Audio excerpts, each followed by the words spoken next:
各位同学，大家好，是谁过稍等啊？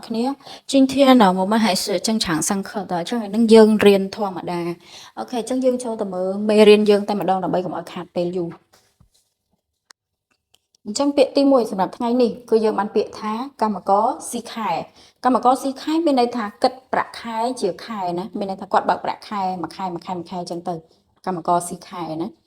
អញ្ចឹងភាសាចិនយើងហៅថា计时工计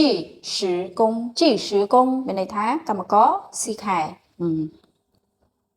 ព្រោះកម្មករមានកម្មករស៊ីខែកម្មករស៊ីថ្ងៃកម្មករដេស៊ីបងអីចឹងទៅតោះបន្តមកទៀតកម្មករស៊ីបងមានន័យថាគឺរាប់ចំនួនបងណាមិនថាផ្នែកណាផ្នែកតុកកាត់ផ្នែកឡាញដេផ្នែកវេចខ្ចប់អីហ្នឹងគឺគេគិតលុយតាមចំនួនបងហ្នឹងណាអញ្ចឹងគេហៅថាជីជៀនកងជីជៀនកងជីជៀនកងមានន័យថាកម្មករស៊ីបង